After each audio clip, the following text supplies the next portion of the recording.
VOPP Special Education Family Information Meeting. This is our chance to come together and give us a chance to say hi and meet each other if you'd like to do that, and also have a chance to meet each other and get some information and get you time to get your questions answered. Okay?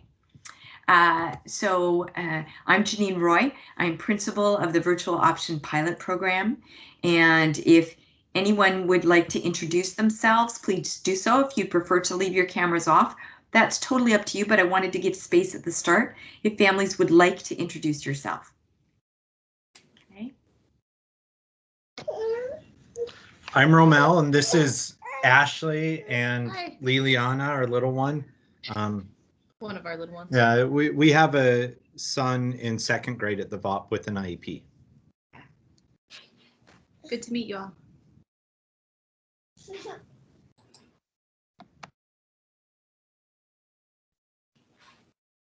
Okay, would anybody else like to introduce themselves? It's not required, but if you'd like to, please unmute and go ahead. Hi, I'm Mary. I am a parent of Alexander, who is in 5th grade.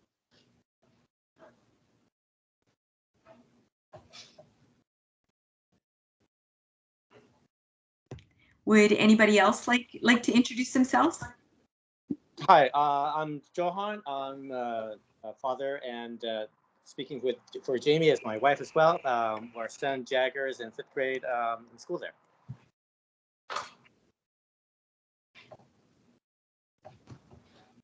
Hi, I'm Clara Abe. I'm the parent of Alden and Seneca. Alden's in 2nd grade and Seneca is in kindergarten.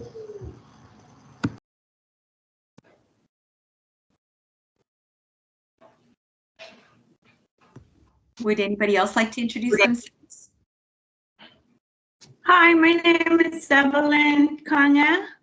My daughter is in 5th grade. It's Aliyah Lusarkana.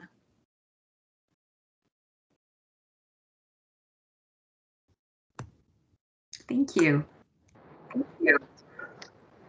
Hi, I'm Lauren. I am the parent of Enzo Cavalier, and he is in 4th grade.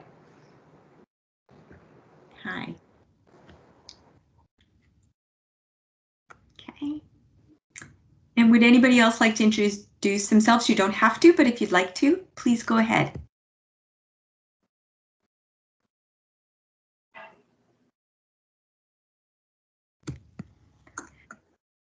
All right. Well, I'm going to launch in. I'd like to introduce myself. I'm Janine Roy.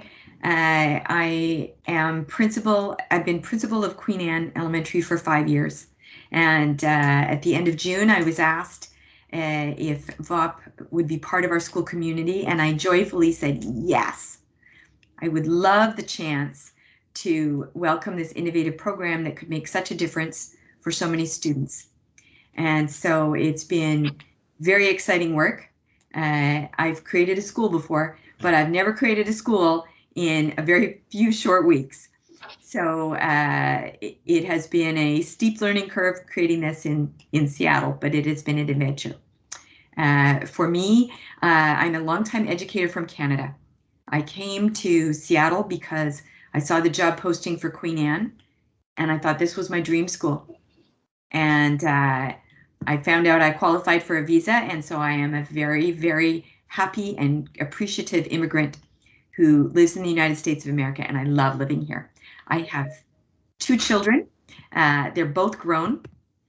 I was a longtime teacher and former special education teacher, and my daughter was a student with different learning abilities and had an IEP. So I'm coming here tonight as a principal, but I'm also coming as a mom and as a teacher.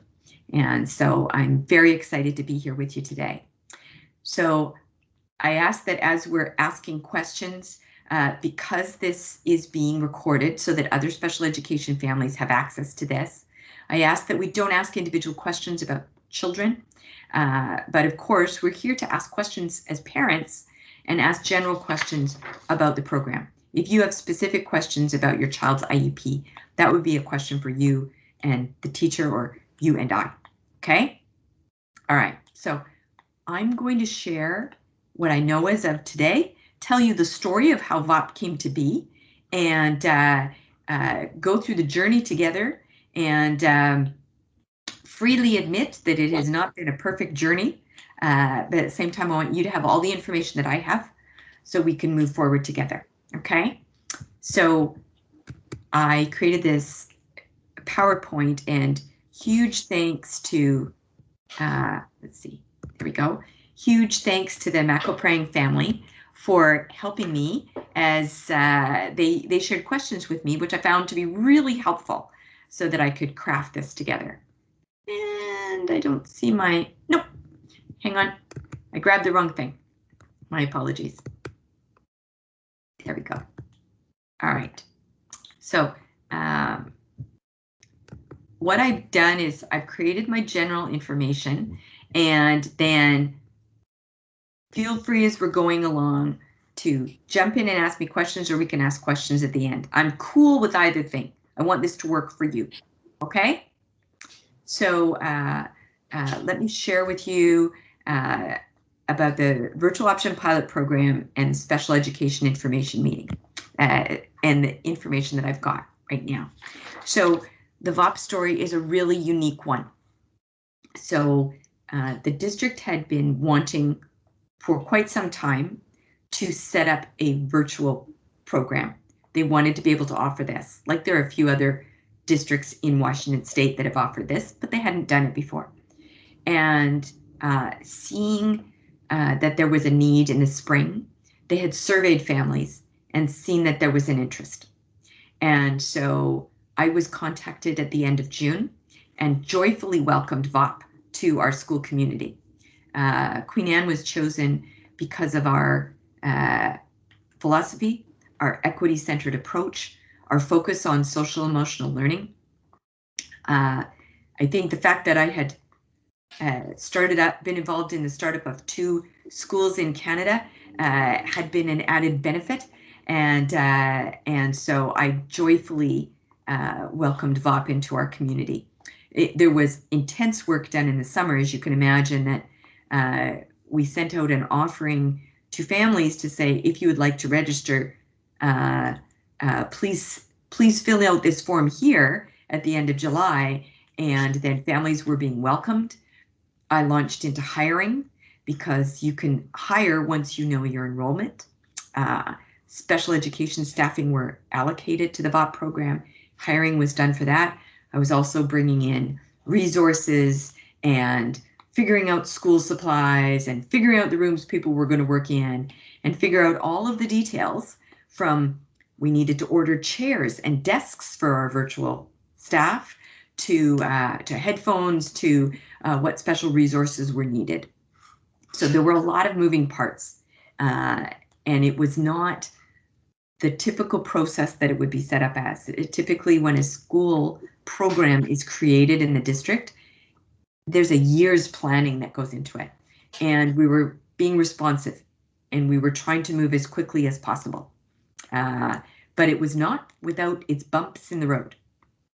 So something to keep in mind is that once students are accepted and admitted to a program, then special education students, in this case, we found out who was a special education student and figured out the special education allocations to the program at that time. It needs to work in those linear steps. Okay, and so for the VOPP program, which is really unique because it's virtual, we have 3 special education teachers. Okay, we have a resource room, which is Ms. O'Brien, and I am thrilled to share with you that an hour ago, a teacher accepted the position for the Focus Distinct program. I am thrilled about this. I need to wait to share her name with you because she needs to be sharing that within her school community first, and then I will share it with you. But as soon as I can, then I will be sharing her name with those students who are in the Focus Distinct program. And at VOPP, those two intensive pathways programs are combined. We also have an Access SEL program teacher, and that position should be filled this week. So I am working with HR, I'm working with candidates who are interested in the position, and so we're assigning staff to that, and those positions should all be filled this week. That's my anticipation. Okay. For our special education pathways in VOPP, we have 3 full-time teachers. Because VOPP is unique because it's virtual, and we're one of the only Seattle Public Schools that I'm aware of, but there may be another one, but the only one that I'm aware of that we have all intensive pathway programs in our school program. So we have a resource room teacher, an Access SEL teacher, and a Focus Distinct teacher. Okay. We also have 5 instructional assistants, and those are assigned to support students by the special education team based on student needs. Okay. And something to keep in mind is that when we move into a virtual program, some needs may be different. For example, if a student required a one-to-one IA in the past because they had toileting needs, that would be different in a virtual setting. So there may be some things that needs can be different in a virtual environment, as you can totally appreciate, and your case manager will meet with the family and look at how this is going to look. Okay, so that is the information that I have in terms of what this looks like. I'd like to now, if it's okay with you, the McElprangs very kindly had shared some questions with me, and I want to make sure that I address the different questions that they had. So I've talked about the total special education teachers who are assigned to VOPP and how the instructional assistants will be assigned, okay? And how many students are in the program depends on state and district requirements. So the district determines how many students are in a particular program. Because VOPP is unique, and because we have Focus and Distinct combined, and we have SEL and Access combined, the district determines how many students are in those programs. And they make those allocations. So it will look different than it looked in your in-person school, or in fact in your remote environment that you had last year. Okay. And so what will a student schedule look like? Wonderful question. So students will continue to be offered opening and closing meetings at the start and end of each day. That might look different for each student. Okay, some students may be part of an opening and closing meeting with their Focus and SEL classmates. Some students may be in their Gen Ed with their Gen Ed classmates for opening and closing meetings, and then may join their Access or SEL teacher. It would depend on the student which opening and closing meeting they would join. And so parents would work that out with your case manager. Okay, but every student will be offered opening and closing meetings based on IEP needs. Students will be offered social minutes and will be provided academic support based on IEP, and how that looks in terms of their intensive pathways program and their Gen Ed program. It depends on the plan made with the case manager, the classroom teacher, and the family. Okay, so a big question about the schedule is when can speech and OT services start? Okay, and I want to just hop out of my presentation for a minute because that was a big question for me. What I was told as a principal at the start of the year was that speech and OTs would be reaching out to families middle of September and would be asking families, would you like Would you like in-person services or would you like virtual services? Guaranteed, families, you are deciding which services you prefer. Do you prefer what works for you and your family, in-person or virtual? And then once the family indicated it, I was told that that would get in place. What I didn't know at the start of September, and which wasn't clarified for some time, was that the district continues to negotiate with the teachers union, and the teachers union oversees speech pathologists and occupational therapists. Okay, and part of that negotiation, part of that MOU, memorandum of understanding, needs to be signed before the speech and OTs can move forward. I did not know that. I also thought, I anticipated that would be signed quite quickly, but it isn't signed yet. And so once that is signed, which I have been told will be imminently means in the next few days. That's my hope. Of course, I'm not involved in the negotiations, and so we need to honor the space that those negotiations are in. Once that is decided, then it can be moved forward with who is going to provide the services. Here's what the holdup is, okay? The holdup is district cannot tell a teacher they must teach virtually, okay? That's part of the agreement.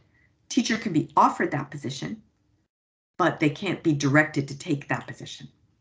So that memorandum of understanding needs to be signed, and then staff know who can accept that, and then we can get that in place.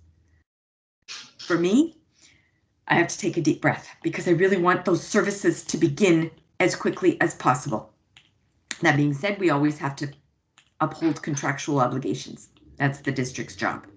So it's my understanding that once that is decided, families, I know for sure, if you asked for virtual services, you're going to have somebody reaching out to you shortly. But I also learned that they need to figure out who is going to be taking on that role in a virtual setting. And that may take a few days longer once the MOU is signed because they need to carry it out. So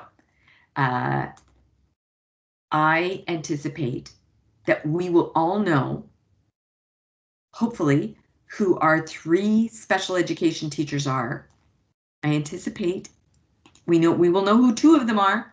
I anticipate the 3rd position will be filled in the next few days. Okay, all of our instructional assistant positions are filled, and all of those people are working. Who is assigned to who will be figured out once all the case managers are in place. And then we have speech pathologists and OTs, which are going to be coming in the next few days. So I anticipate this is all going to move forward. Did it move at the timeline that we all wanted? No, but that's what I know. Okay.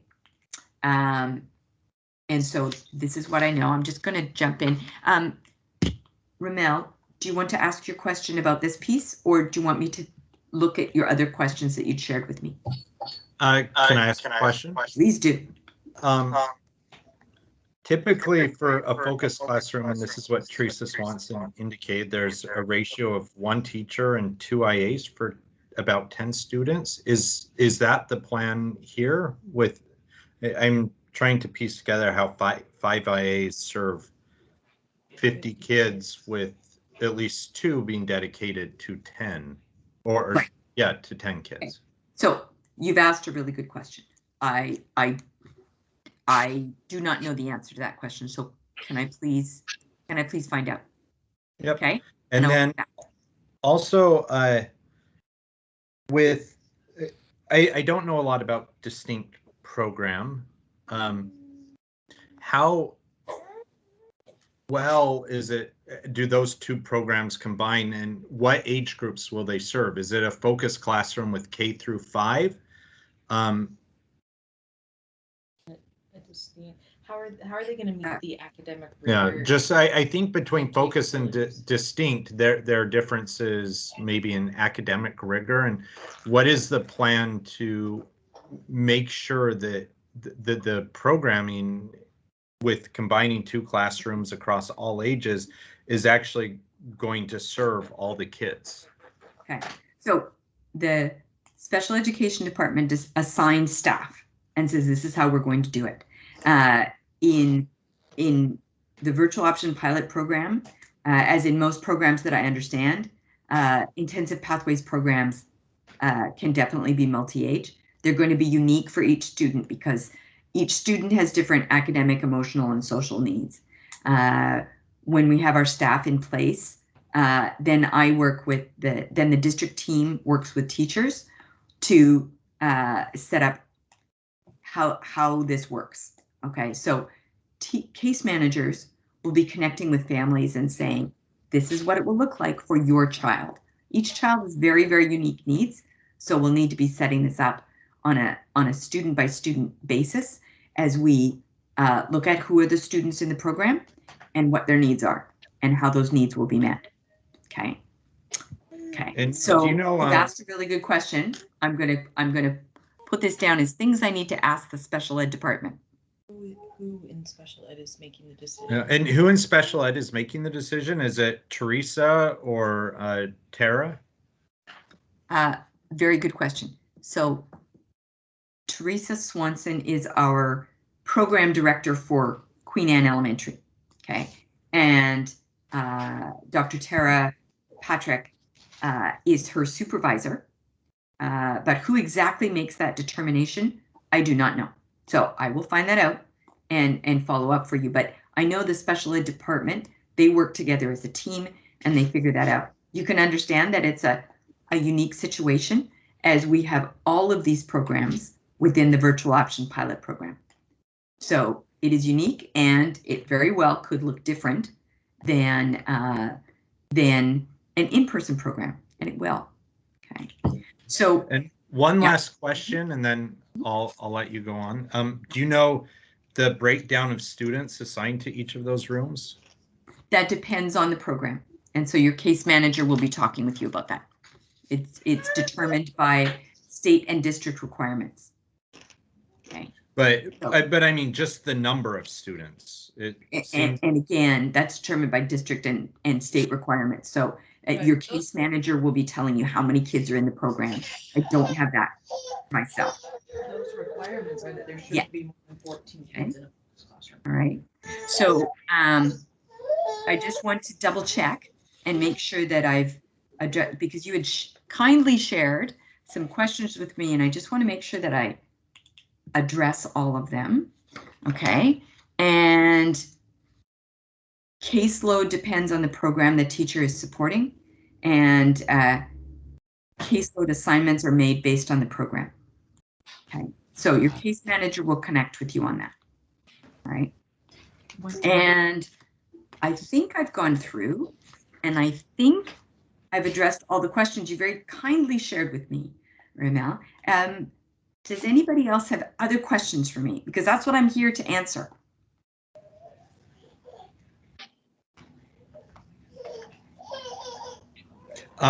When could we expect the case manager to be connecting with us? Sorry, I realized other people raised their hands and I just kept talking, but.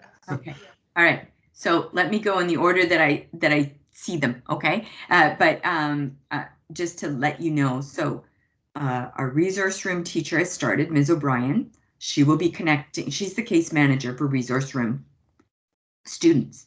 Our focus and distinct teacher has just been hired today.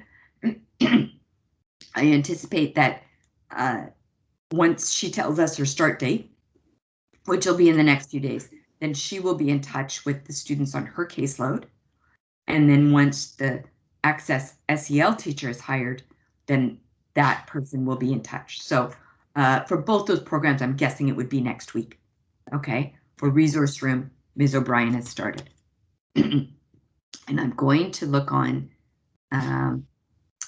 it's hard for me to see who has their hand up, so I can just see, Mary, I can see your hand up. So I'm going to jump to you first, and if you have your hand up, my apologies. I can't see what order they're in.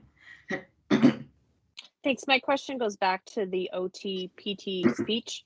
I know that my son's IEP allocates a certain number of minutes to be spent on various pieces. We're now mid-October. How are those sort of missing minutes going to be made up so that he gets all of the time that he should be getting per his IEP? Yes. So I know the district is absolutely ready to work with each family to look at compensatory minutes. Okay.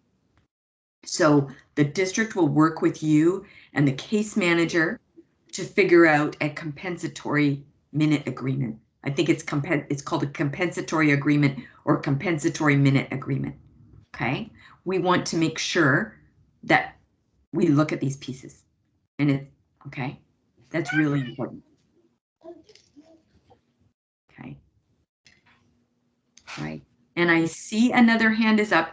Does anybody else have a question? And my apologies, I can't see from my screen whose hand is up. Yes, I have a question. I am wondering about advanced learning. What is going to be able to be offered, because so far we haven't received really anything regarding what my son qualifies for. And in a meeting between Sophia and some of his former teachers, it was mentioned that IXL, the program that was used at his last school, what I didn't realize was it's down to the school to purchase a subscription for whatever kids qualify for advanced learning. So for some reason, the district doesn't want to pay for that or feel like it's necessary. So I'm wondering what exactly is going to be worked out, because he does qualify for those services. At Queen Anne, there are many things that we provide. We meet the needs of our advanced learners, not by having a separate program, but by providing enrichment opportunities in their classes. So in the VOPP program, we would be providing enrichment opportunities woven into the work that they're doing, not providing it as a separate program. Okay, so we would right, but I mean, such as math. I mean, math can't be just part of the general program if he's at a much higher level than the general ed kids, because it would not be fair to the other kids to just jump up extremely high. So I mean, I think that the aide that's been working with him a little bit has been maybe working on, I can't quite be sure, but maybe some slightly more advanced work, but maybe I'm completely wrong about that. But that's the type of thing that they were able, I mean, his former school, they didn't have separate advanced learning classes either, but they were able to work it in so that it complemented what was going on in the class. The teacher was able to assign specific topics in IXL, I think, and a couple other programs. And then he was able to do that. Okay, so you've asked a really good question. Sounds to me like an individual connect on this piece. So what I'm going to ask you to do is, can you just wait on at the end of the meeting, and I'll make sure that we have our contact, okay, so that we can address this separately. Is that okay? Okay, yeah, that's fine. Thank you. Absolutely. Okay. Anybody else have questions? I'm happy to answer. I was just going to mention, we've brought up the advanced learning question with our gen ed teacher, and I think she's just really doesn't know, and we really like her. But I don't think she's been able to help us, and even something as simple as getting the next grades up math book, which our son's in first grade. He finished the second grade math workbook last summer, and we're just trying to get book number 3, and we just can't get it. And it seems like for advanced learning type things, that should be pretty simple. It was at our old school. It was like, we said, can we get book 2? And they gave it to us within 2 days. Okay. So advanced learning is a whole other individualized piece. At Queen Anne, we don't do things like walk to math where kids go a grade ahead, because that really isn't supported by research. So that's not a program that we offer at Queen Anne. But I'm happy to talk with you on an individual basis to talk about the individual needs of your child. Okay, so I'm going to put down 2 parents I need to talk with about advanced learning, but how we meet advanced learning needs at Queen Anne is we provide enrichment opportunities through our project-based learning. But of course, that's going to be unique as each student is in their gen ed class for different amounts of time. Okay, and so kind of a question along those same lines. So for the focus classroom, where combined with the distinct, and I think there'll be a very wide range of intellectual kind of cognitive abilities, and for an advanced learner who is in a focused classroom for support with behaviors related to participating in school, but is advanced cognitively, how is that going to work? Where, I mean, you've asked a really good question. Let's pause on talking about advanced learning, and that's really figured out on an individual basis about an individual student. And so if you want to, that's something that you'd work through with your case manager. Okay, it's not really a generalized statement. It really is meeting the unique needs of each student. So let's hang on to that piece. But that really is something that you discuss with your case manager. Okay. All right. Does anybody else have any questions?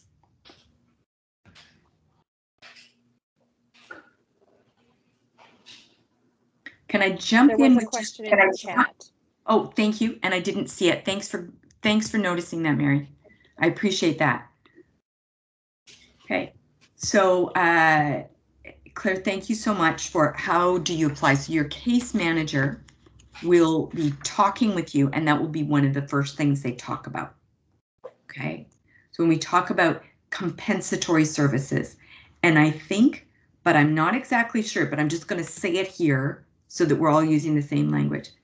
I think compensatory services are different than recovery services.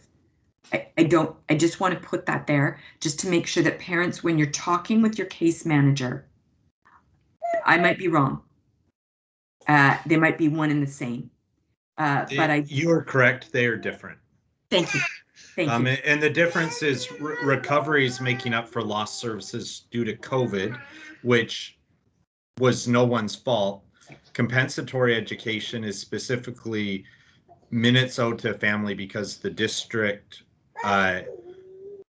didn't meet their legal obligations to provide education to the kids. So legally, they're two very different things, even though the end result is minutes to the kids. Okay. Thank you for that clarification. I appreciate that. Okay, so what you want to talk about is compensatory minutes. So my question is about recovery services Yes. and how to apply for it. I've already talked to Ms. O'Brien about it, but she's not aware, and she's going to talk to you about it. I emailed you as well. So I don't know if there's a way to potentially find out who we should contact, but the district emailed all parents earlier, like in September, that we could apply through our case managers, and we just haven't received any information on it. And I know that this is just happening in the last 48, 72 hours that Ms. O'Brien and I have understood what this looks like, because that wasn't something that we were advised about. So I know Ms. O'Brien has been doing work to set that up so that we know that when you're meeting with your case manager, if you bring that up, that then we'll be able to move forward with, hey, this is what it looks like. Okay. So while Ms. O'Brien may not have known about that previously, she and I just learned about that in the last few days. Okay, so when you have your next meeting with your case manager, they will be ready to talk with you about that. Okay, and it's not on you to bring it up, but I'm just letting you know you're welcome to do that. Okay. Are you able to share more in terms of what recovery services are available for families? I know that the district, as I was part of a conversation with a family, I know with the district, like for example, recovery services were offered through summer school in the summer. That was one way to offer recovery services. I do not know what compensatory services look like. I haven't been part of that discussion, so I don't know that part. My apologies. So they'll come to you and say, this is what we could offer. I do know as part of the conversation, I heard that if some families had sought outside private services, that could be brought in as part of it. So as part of the discussion. Okay. And I'm happy to be part of any of those conversations as I'm learning about this as well. Okay. All right. And if after you have a discussion with your case manager, if you still have questions, you can always come back to myself or Erin Taylor. And Erin Taylor is our new Queen Anne assistant principal, but she's also a longtime special education teacher. And so I'm really appreciating her being on staff as well. And what is the expected response time by email if we emailed you? And my apologies, I'm going to say up front, it has been, I have not been fast at responding, and I'm going to apologize straight up, Claire. As families were welcomed into VOPP, every time a family was admitted, I was on the email. So 300 children admitted. Typically, I would get a response from a parent right away.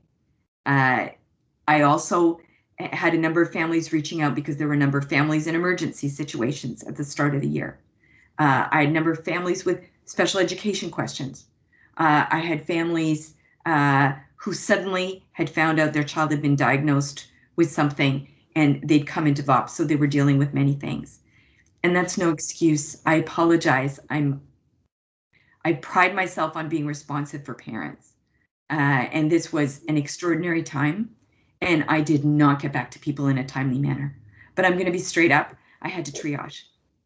I had families who were suddenly in homeless situations, families in crisis, a parent had died, and I had to triage, and I'm so sorry. At the same time, we're now we're moving forward, and I have more administrative help, which is really appreciated. Our assistant principal started last week, and now I'll be able to follow up with you. But my goal is always to respond to families within 24 to 48 hours. And I apologize for not being able to respond in a timely manner.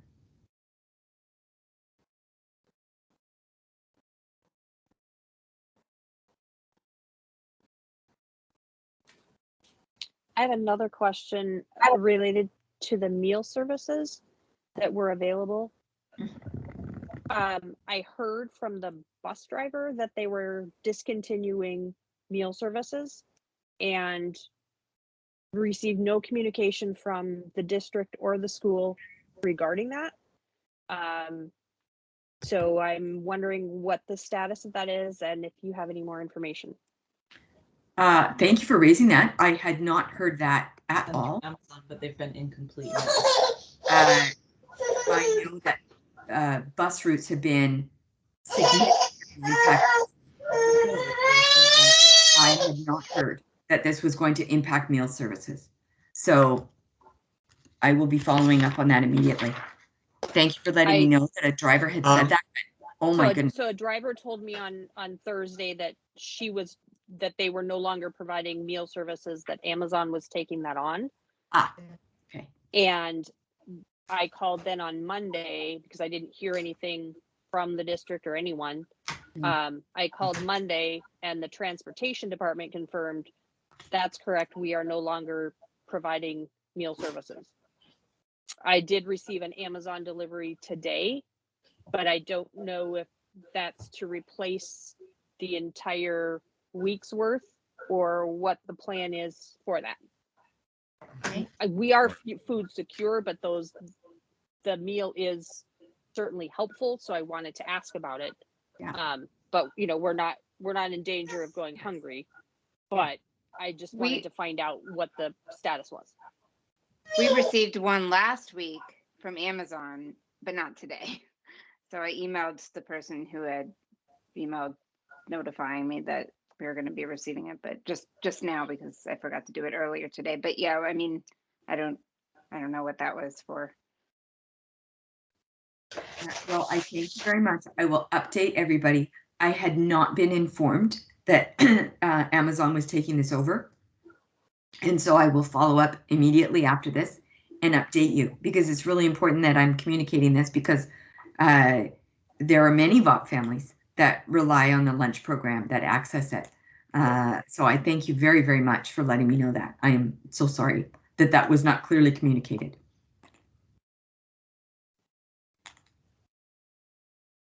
I had a quick question. Have classroom teachers been given the IEPs for their students? Yes. I asked this only because our teacher doesn't seem to be aware of our son's accommodation. So just want to be let's see if there's any clarification on that type of information being shared with our kids' teacher. Thank you for letting me know. Right away at the start of the year, teachers were given the IEP at a glance right away at the start of the year. So I would be happy to, once we finish this meeting, I'll turn off the recording and I'll connect with you, because I want to follow up on that, if that's okay with you. Or else you can email me separately, whatever works best for you. Great, will do. Okay, thank you. Thank you. Okay, and I just see, I believe it's the name I can see, and I apologize, it looks like Enzo's parents. I see you have your hand up. Hi, sorry, this is Lauren. Yeah, I just wanted to agree with, I think that was Jagger's father. Same situation for us. Our teacher was not really aware of IEP or how it was going to play out, and we haven't heard anything from Miss O'Brien either. Okay, so thank you so much. You're welcome. I will thank you for letting me know, and I will follow up and make sure, because all teachers were given IEP at a glance. Thank you. This is Ashley, Ito's mom, and the same thing appears to be happening for us, where they don't seem to be aware of accommodations or capabilities, unique situations. And one, just, I was recently at a SPED district PTSA meeting, and the IEP at a glance leaves out some of that information. So it's best if they're provided with the full IEP, was the consensus at this meeting. And that may be exactly what the reason why is, because important information, nuanced information is left out. Okay, thank you. Okay. All right. Anybody else have a question? I do have another question. With the new Washington state law requiring that schools do a screening for disability, or not disability, dyslexia like symptoms. I'm not sure, there's some weird wording on the law. Dyslexia characteristics. How is the VOPP handling those screening requirements?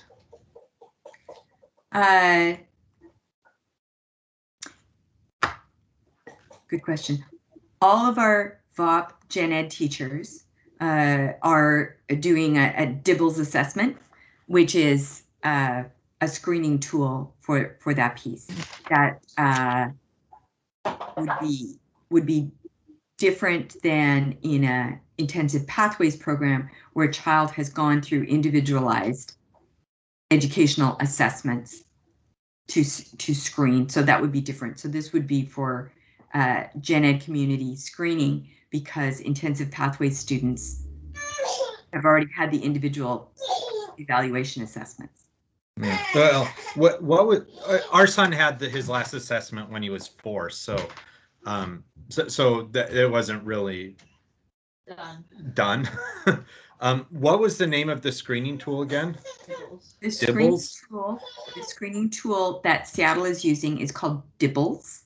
It's a one-on-one individual assessment tool. It's long-standing, and I think some are done in small groups and some are done one-on-one. Not sure. And so that would be different than an educational psychometrician doing a full evaluation for a student. Okay. And they would use different tests. do they let us, what's the communication? Oh, of that? and well, what is the, for the Dibbles assessment where the gen ed teacher does it, and our son participates in gen ed, and I think she would be doing that.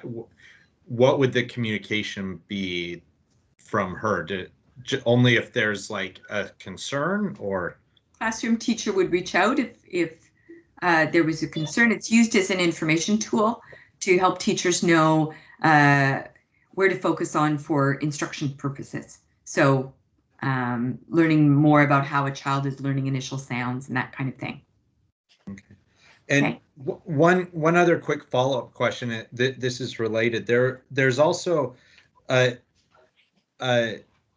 movement, I guess, to start doing reading fluency checks for second graders, which was a law Washington passed in the 90s, and there was some challenges with over the past few years with the schools and even OSPI really monitoring this, but they are pushing to start monitoring second grade reading fluency again. Is there a plan for that at the VOPP this year? At Queen Anne, for our gen ed and for all Seattle public schools in general education, teachers use an assessment tool called Fontes and Pinnell, or FNP, that looks at reading comprehension. Okay. And Dibbles is used, K-2, to look at phonological awareness and phonics. Okay, that's used in a gen ed class that is different than a full evaluation that is done by an educational psychometrician. Okay. Yep. But it's a screening tool. And the focus on both those cases is research-based, and it's on reading comprehension and K-2, the ability to decode. Okay, cool. Thank you. Okay. All right. Any other questions? Okay. I have a question. Oh. My question is, would you like to continue to have these information check-ins? Would that be helpful for you? Because I'm guessing that our questions will be different in another 3 weeks as we have staff in place and we're setting up schedules and we're moving forward with how this looks. Would you like me to schedule another meeting in 3 weeks? I'll speak for my family. Yes, we would, until like the things are just kind of settled and we're into a groove. Okay. All right. So yeah, agree. I'm happy to offer it, and if you want to come, great. And if it doesn't work for you, I totally get it. But I think the more times we can come together and update, as there's so many moving parts right now, I am happy to do that. And Janine, I put in the chat, Ashley and I created a Facebook group for parents of kids with IEPs at the VOPP, just as a support group, because it's pretty, I think it's a new frontier for lots of us. So it's a private group where only people who have a kid with an IEP at the VOPP can enter, and all the posts are private, and just kind of to help support each other. And I think we have about 8 people right now. And so if you all want to click on that link and come join us, we'd love to see you over there. Thank you. Thank you. So anybody else have a question or a comment?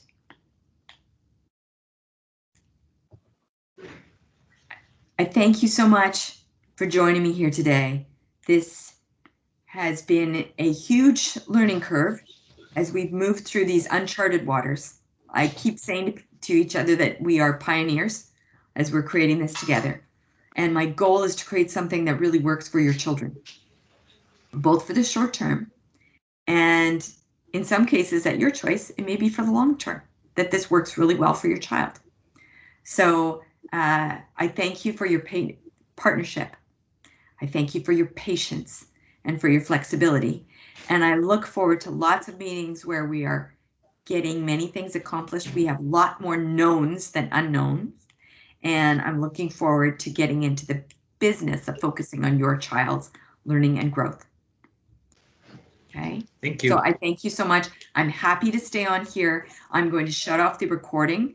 If anybody wants to join me at all or stay to ask a question after the camera is turned off, I'm happy to do that. But I just ask that if you have a specific question about your child, hang on to that and email me separately. Okay. All right. Okay, so I'm just going to end the recording, and thank you very much for joining me here today.